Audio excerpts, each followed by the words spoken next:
The stars shimmered in the vast darkness of space. Earth's defense fleet, 200 ships strong, patrolled the outer edges of the solar system. Captain Sue stood on the bridge of the flagship Dauntless, watching the routine sensor reports with practiced calm. "Another quiet day?" remarked Lieutenant Doe, his eyes scanning the monitors. Sue nodded. "Just how I like it." But 30 light-years away, the mood was anything but calm. The Galactic Conclave had gathered for an emergency vote. Representatives from 37 alien civilizations filled the ancient chamber, their voices rising in heated debate. "The humans expand too quickly," growled Ambassador Tay, thumping his forearms against the speaking podium. "Their technology advances at an alarming rate. We must contain them before they destabilize the sector." High Elder Jun listened silently, her ancient eyes taking in the room.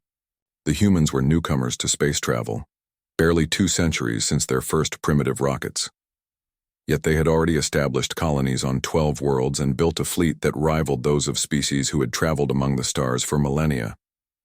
"I call for restrictions on human expansion," Tay continued. "Limits on their ship production, controls on their access to advanced technology." The vote passed by a narrow margin. Restrictions would be imposed on Earth within days. The news traveled instantly through quantum channels to monitoring stations near the Sol system. Back on the Dauntless, Captain Sue received a coded message from Earth Command. She read it twice, her expression unchanging. "Lieutenant Doe, prepare the fleet for Operation Shadow Step." Doe looked up sharply. "Sir, that's still in the experimental phase." "Those are our orders." Sue's voice was firm. "Transmit to all ships. Execution in 30 minutes." Throughout the fleet, captains received the message with varying degrees of surprise and concern. The technology was new, dangerously new, but orders were orders. Meanwhile, at the Conclave observation post, monitor, Officer Han noticed something unusual on his sensors. "Energy fluctuation in the human fleet," he reported. "Pattern unknown." Senior Observer Jin moved to his station. "Magnify." A strange blue glow had begun to envelop the human vessels, pulsing in a rhythm that defied analysis. The conclaves advanced. Sensors struggled to maintain a lock. "Should we alert the humans?" asked Han. "It could be a drive malfunction." Jin hesitated. Relations with Earth were already tense. "Continue monitoring. If it intensifies..." She never finished her sentence. The energy field surrounding the human fleet suddenly flared brilliantly, momentarily overloading the observation post's sensors. When the systems recovered seconds later, the screens showed empty space. 200 ships had vanished without a trace. "Run full spectrum analysis," Jin ordered, her voice tight. "Check for warp signatures, dimensional tears, anything." The post erupted into frantic activity. Sensors swept the area repeatedly. Communications officers attempted to contact Earth authorities. Technical specialists reviewed the sensor logs of the incident. Nothing made sense. Within hours, news of the disappearance reached the Conclave. The chamber that had voted so confidently to restrict humanity now hummed with anxiety. "How does an entire fleet simply vanish?" demanded Ambassador Tay, his earlier confidence replaced by agitation. "Admiral." Jin of the Proxima Coalition rose to speak. "We have no explanation. One moment they existed, the next, gone. No debris, no energy residue consistent with destruction, no signs of warp travel or known transportation technology." High Elder Jun considered this information carefully. In her 3 centuries of life, she had never encountered anything like this. "And Earth's reaction?" "That's the strangest part," replied Ambassador Q. "Our diplomatic channels report normal activity. No panic. No emergency sessions of their government. It's as if they don't know their fleet is missing." General Han slammed his fist on the table. "Or they know exactly where it is.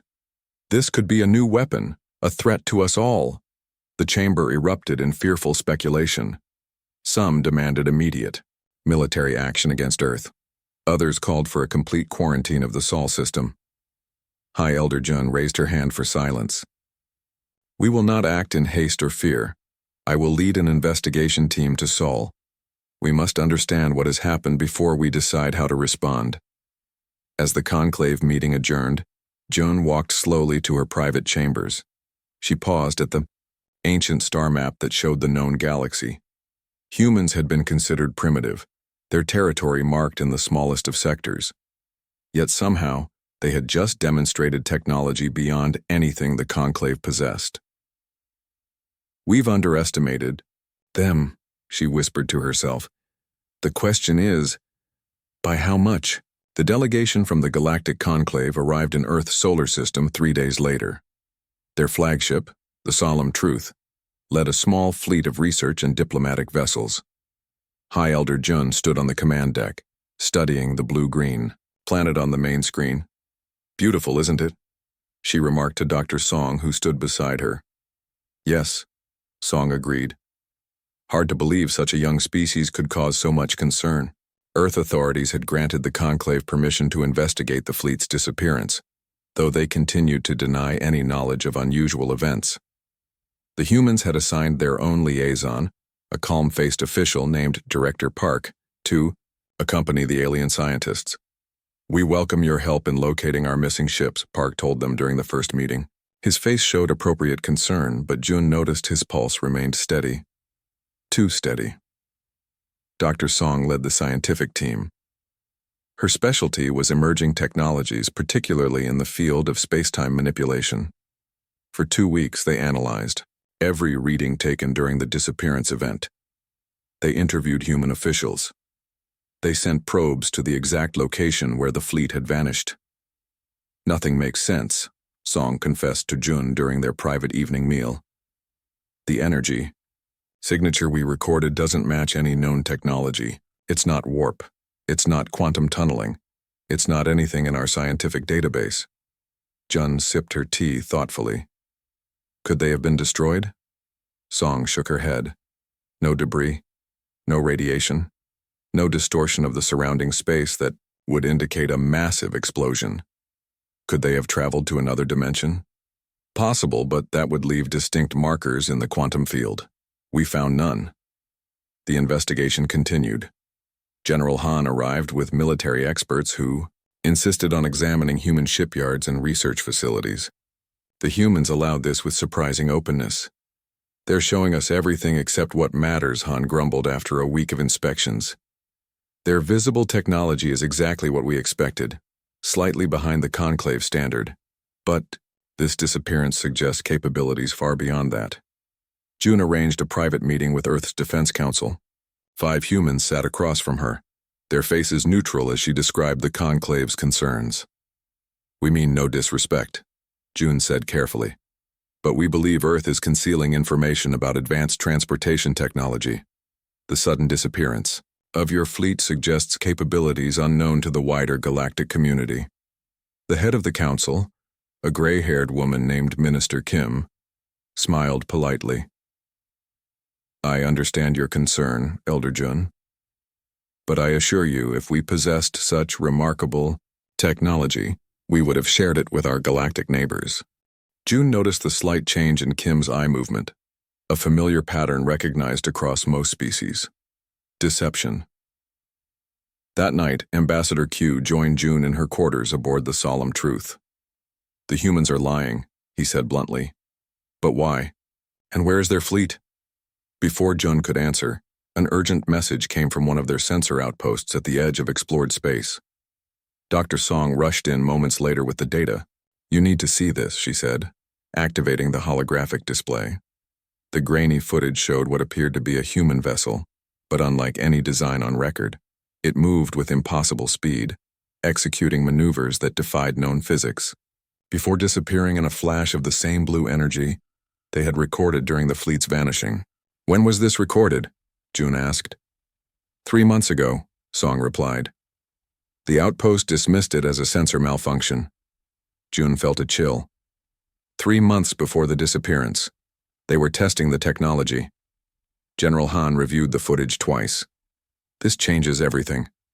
The humans have been developing capabilities far beyond what they've disclosed. This could represent a significant threat to Conclave security. Or, Q suggested, a remarkable scientific breakthrough. Jun considered both perspectives.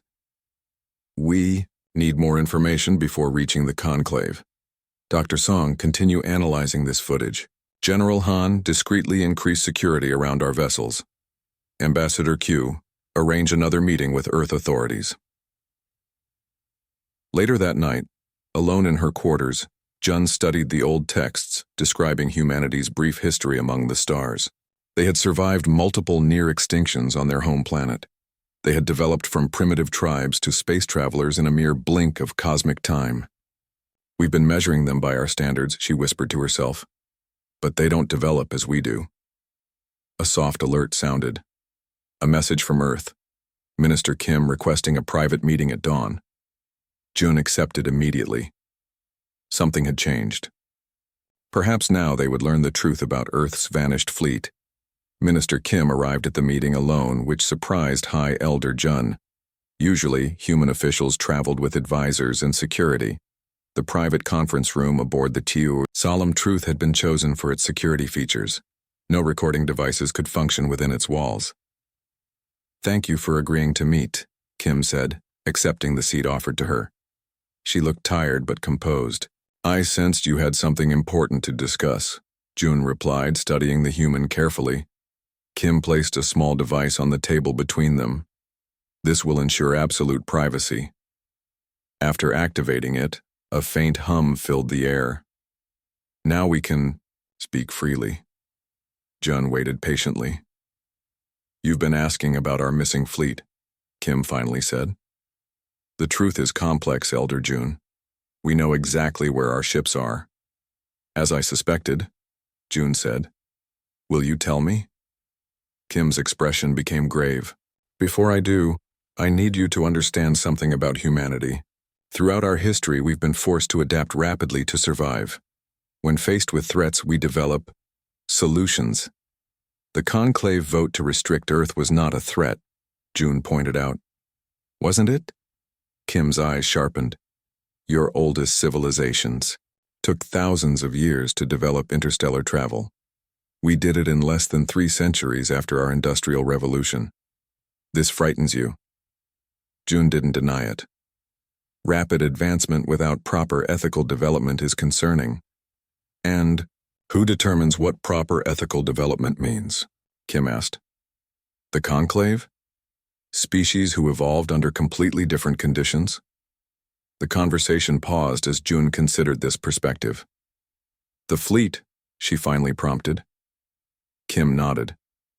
3 years ago, we discovered what we call slip space. Not another dimension exactly, more like the space between spaces. Our scientists theorize it's what connects all points in the universe. Jun leaned forward, her scientific curiosity piqued despite herself. You can move through this slip space? We can shift objects into it and back out. Currently, only for short periods. The technology is experimental, dangerous. We've lost ships during testing. And your entire fleet is now in this slip space? Kim shook her head. They were. As a demonstration. They've since returned to normal space, just not visibly. Jun felt a chill. Where are they, Minister Kim? Positioned at strategic locations throughout Conclave space. Cloaked. Observing. The revelation hung in the air between them. Jun processed its implications slowly. Earth had managed to transport 200 ships undetected through Conclave territory, a feat thought impossible given the sensor networks that monitored all major systems. This is an act of aggression, Jun said carefully. It's a demonstration, Kim corrected. No weapons are armed, no hostile actions will be taken. But the Conclave needed to understand that restricting Earth would be impractical.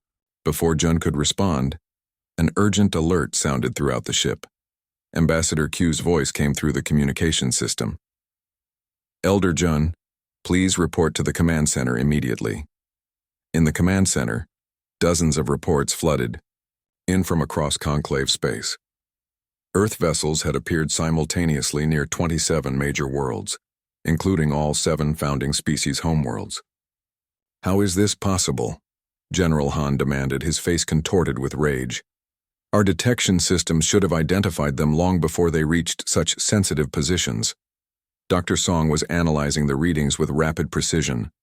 They didn't approach conventionally, they simply appeared. The energy signature matches what we recorded during the disappearance. Jun turned to find Minister Kim standing in the doorway.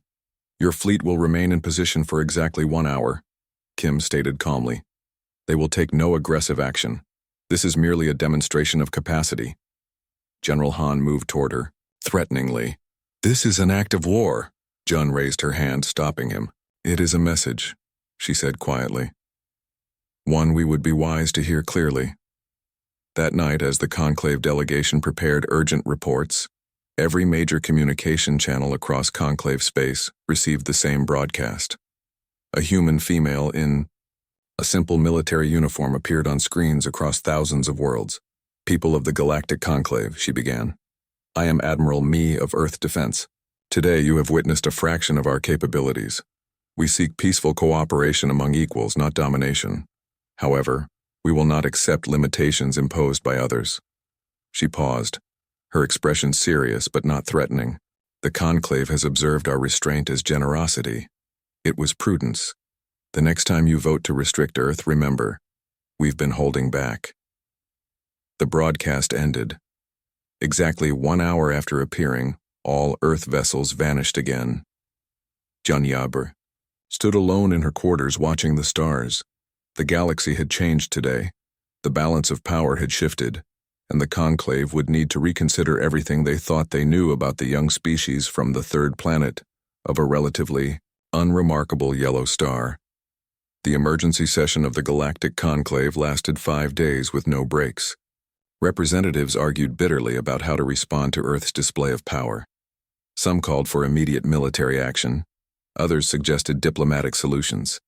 A few even proposed offering Earth full membership in the Conclave, something usually reserved for civilizations with at least a millennium of interstellar presence. High Elder Jun watched the proceedings with growing concern. Fear was driving the discussion, not wisdom. We cannot attack them, warned Ambassador Q. Their technology clearly surpasses our defensive capabilities. We cannot appear weak, shouted General Han, pounding his fist on the ancient table. If we do nothing, other young species will think they can threaten the Conclave. For 3 months after the incident, the Conclave worlds existed in a state of high alert. Military patrols increased everywhere.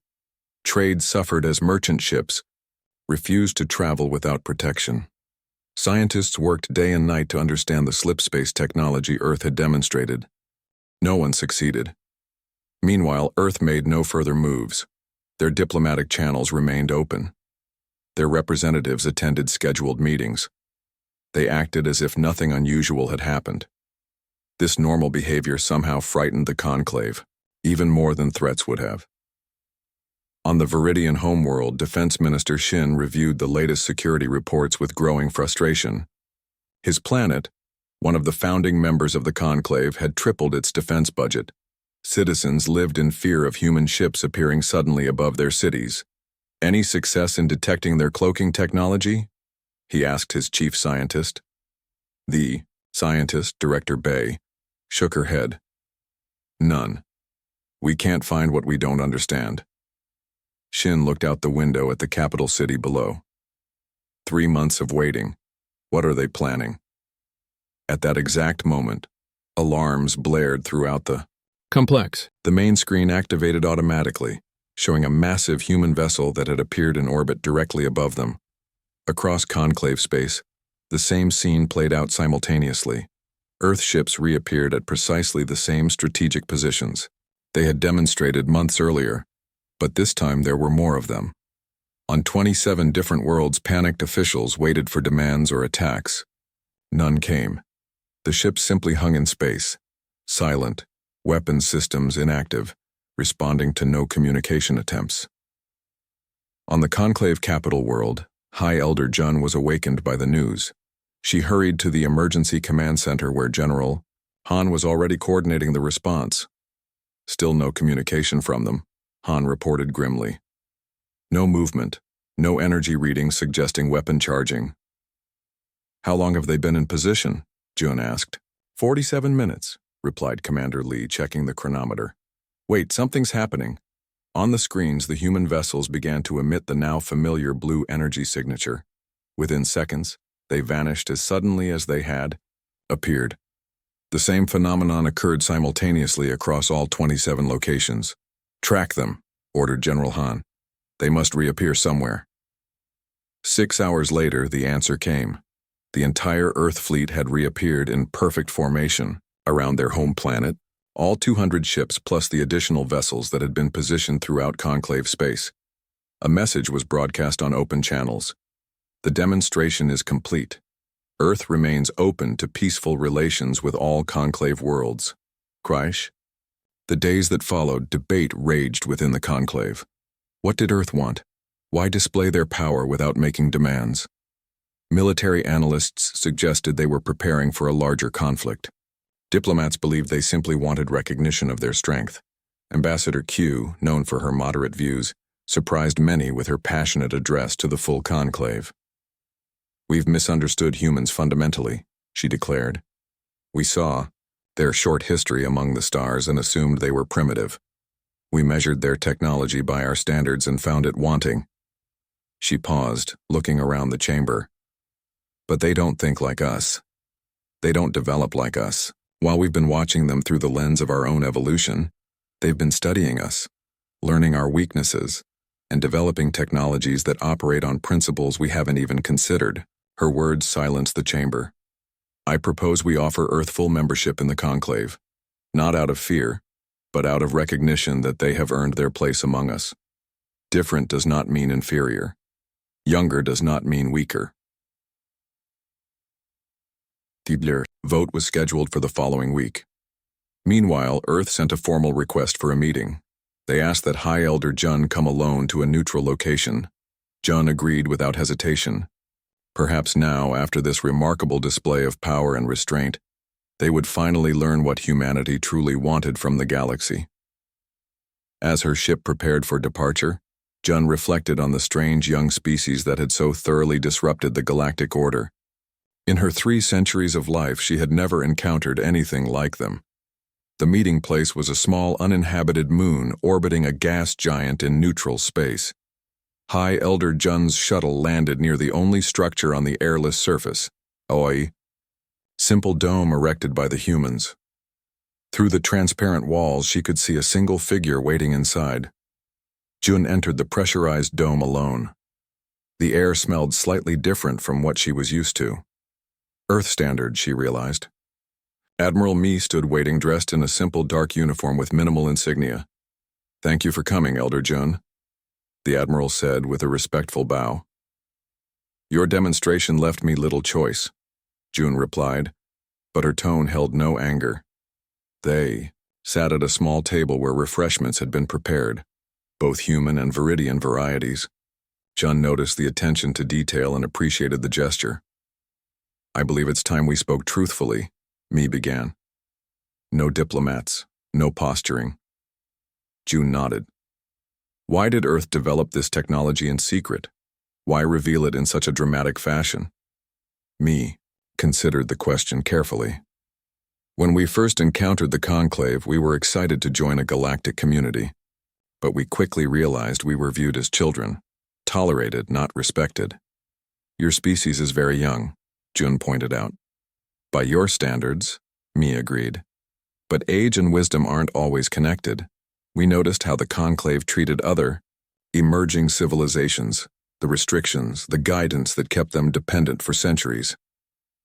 Jun couldn't deny this observation. The conclave had always believed in careful, controlled growth for new spacefaring species. We chose a different path, Mi continued. We studied conclave technology openly while pursuing our own research in secret. The slip space discovery was accidental, a failed warp experiment that opened something unexpected. And you developed it into a weapon.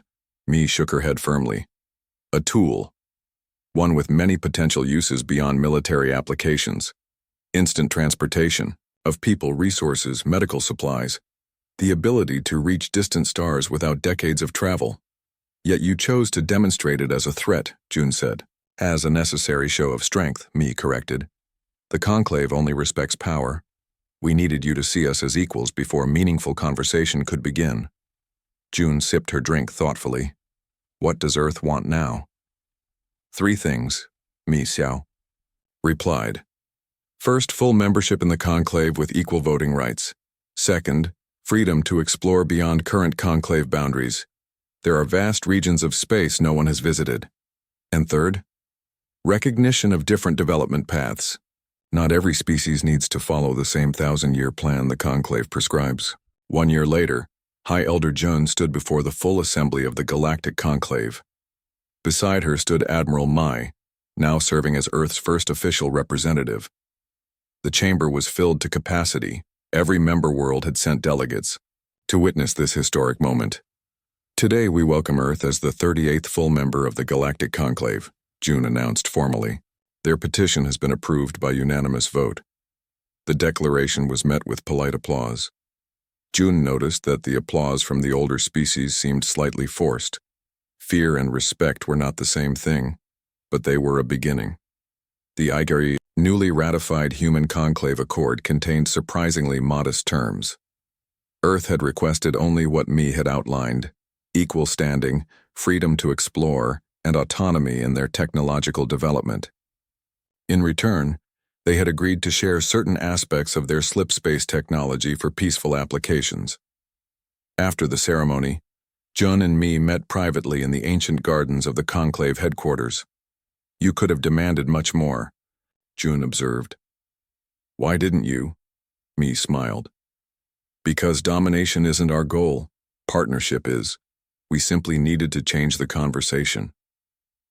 By terrifying the oldest civilizations in known space, by demonstrating that technological development takes many paths, Mi explained gently.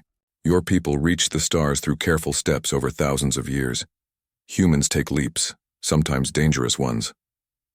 Mi looked up at the stars beginning to appear in the evening sky. When your conclave moved to restrict us, we faced a choice: submit or reveal capabilities we'd hoped to keep secret until we better understood them. The slipspace technology, Jun said quietly. Yes, still experimental, still dangerous. But faced with limitation, humans have always chosen risk over constraint. As they walked through the gardens, June considered the young species that had so quickly become equals in the galactic community. Perhaps the greatest wisdom of her long life was recognizing when to make room for the new, especially when the new could make entire fleets disappear without a trace. I believe, June said finally, that the Conclave has as much to learn from Earth as Earth has to learn from us. Mi nodded. That's all we ever wanted, a chance to contribute, not just conform. The 2 leaders continued their walk under the alien stars, beginning a conversation that would reshape the galaxy.